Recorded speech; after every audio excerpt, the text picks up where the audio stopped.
everyone, my name is Kaian, and today I'm going to talk about the physically abusive relationship that I was in about five and a half years ago. Don't mind me if I'm looking down at this phone. I just have a few talking points. So first, I should probably start where it began. I had met this male off social media and we talked for a little bit and then met in a public place, a safe place. And I eventually went home with him that night. I guess you would say that I had started living with him, and I would just go home to get clothes until there was no clothes left at home.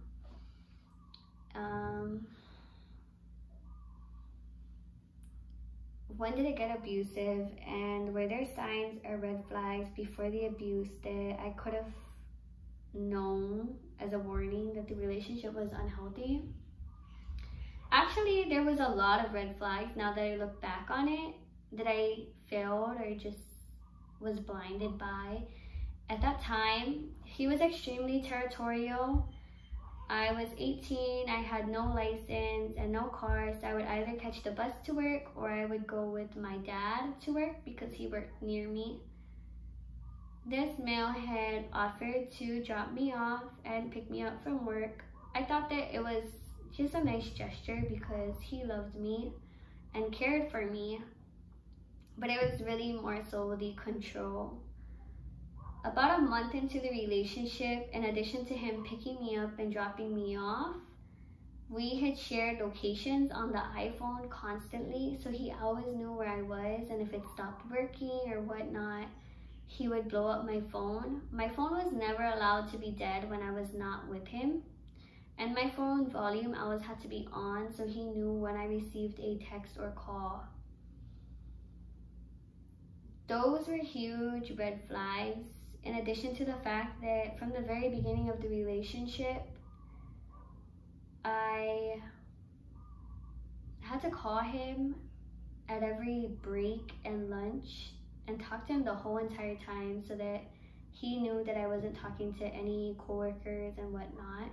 I also had to answer any of his calls while I was at work, or he would freak out and start accusing me of being with my boss or my coworkers or whatnot. I, at that time, didn't know any better. I guess you could say that I really thought that it was because he loved me and cared for me so much that he just always wanted to make sure I was okay. But that wasn't the case.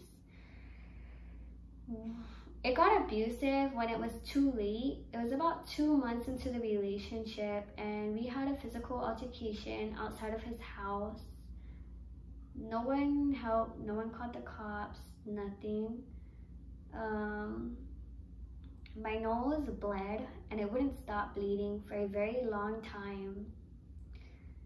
In addition, he poured water, like the water hose, all over my items and threw them out in the grass area and just watered them all. So after that, on top of the bloody nose, I really wanted to leave. I didn't want to stay in the relationship. Eventually, I went to the hospital and because my nose wouldn't stop bleeding. And I told the hospital that I had fainted and I fell down the stairs, and that's what caused my nose to bleed. I had no stairs in my house and I didn't faint.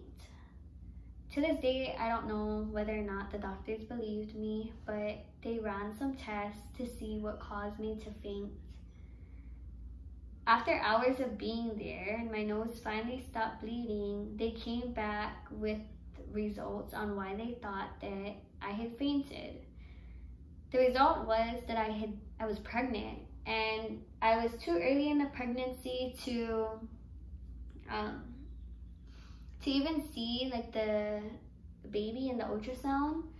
So it was really early, maybe like 4 weeks, because you could see it in a blood test. There was so much that had went through my mind at that point, but I definitely knew that I wanted to keep the baby. I felt that I was just given that baby so that I wouldn't be alone anymore. And I also wanted to make sure that my child had both of her parents, and I thought that it was the first time that he had physically hurt me. So I thought that it was just one time and it wouldn't happen again. I ended up going back home to his house that night when he picked me up from the hospital. And there was so much going through both of our heads, I guess you could say. We were so young, but we knew we could manage the child and we could figure it out. So we just decided to move forward with it. I would say it got worse, like mentally and emotionally at that time of the relationship because I was pregnant. But the physical abuse didn't stop either. He would still hit me, just not in my stomach. I know I went to work with numerous black eyes, bruises, but the bruises probably most times were underneath my clothing because I would wear slacks and dress shirts to work. And it was also very, very cold. So sometimes even like a cardigan or a jacket. But I do know I went to work with physical black eyes. I really wish that maybe my boss or coworkers would have approached me and just asked me if I was okay, talk story, had conversation to see what was going on and why I had a black eye or why I was even acting so different. Because prior to being with this male, I always did my hair, I got dressed up for work, did my makeup, I wore cute heels to work, like dress shoes, curled my hair, put my hair up in these cute buns. I went out on events with my coworkers, and I was always talking about the adventures I had with my friends. And once I started dating him, there was nothing besides dinner dates. I never really opened up to anyone about the abuse. I'm pretty sure that my parents knew because I was always a very active family person. I showed up to every family event, every sibling's birthday, my parents' birthday, Mother's Day, Father's Day. Those are all huge things to me. The holidays are huge. And during those months that I was with him, I didn't show up to nothing. I barely even talked to them. I failed to miss my Nana's birthday party, which would have given me the opportunity to have seen my cousin one last time before she had passed away. I also missed her, like the spreading of her ashes. All of that because he wouldn't have allowed me to go. He didn't want me to be around my family because he was scared that I would cheat on him. Or I would talk to, I don't know, anyone else that was there, any male. He was always so insecure about me being around any other males. None, not even my own father, not even my cousins. He was very insecure about all of that. My phone is also always on loud so he could hear when I got a text or call, and he would immediately ask me who's that. If my boss texted, he would be irritated that my boss had texted me because it was a male. And when I would get promotions, he accused me of having sex with my boss to get promoted. Now that I look back on it, I should have left any time that I had.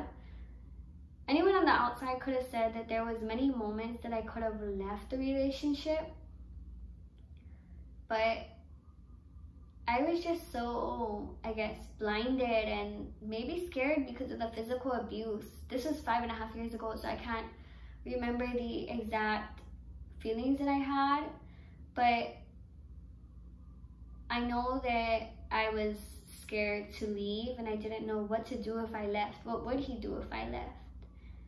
Eventually, we had our child and things still didn't get better from there.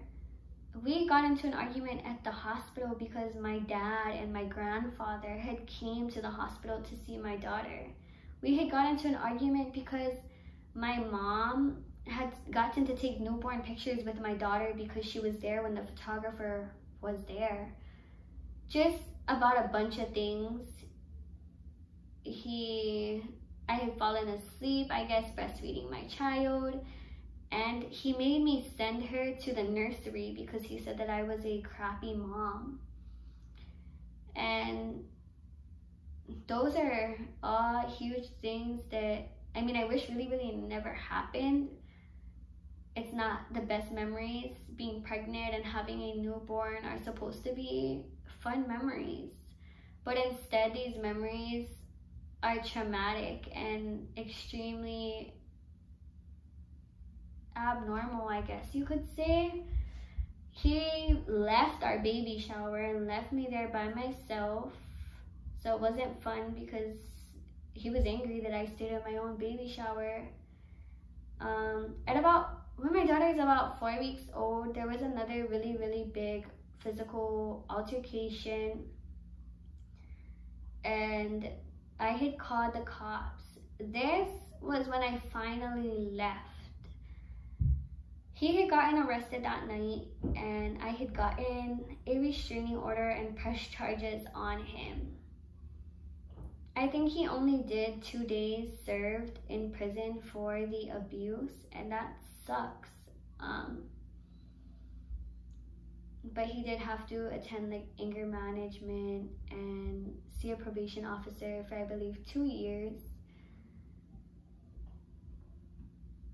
If I could say anything to myself back then, or like, I wouldn't have changed anything, because everything that I had went through has definitely molded me into the person I am today and made me stronger. It's made me so much more patient and so much more grateful for everything that I have in life.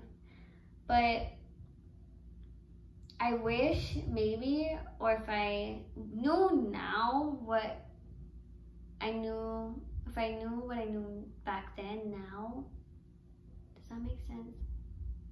If I had known back then what I know now, I would have probably left that day that I had went to the hospital for my bloody nose.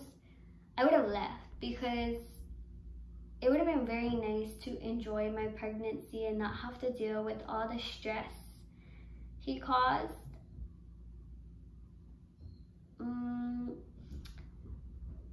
That would be about all.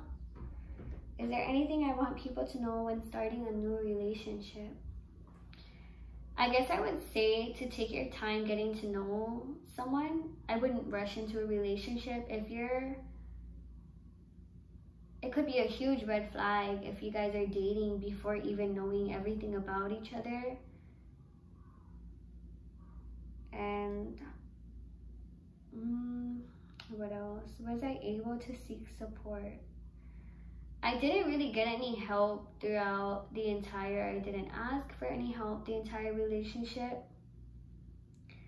But when I did go to the restraining order hearing, there was the Domestic Violence Action Center, DVAC advocates there, and that's when I had linked up with them. And they're amazing. They had helped me all the way up until now, and they still continue to provide me with support, because it is still very hard to cope with the things that had happened. Some days are a lot easier than others, and there are a lot of other hard days. It's even harder when you have to co-parent with this person and share a child with them. That's all I have to say right now. I think that I kind of covered everything, and I hope that at least one of you learned something from me, or is able to help someone hearing my story. I hope you guys all have a great rest of your day. Bye now.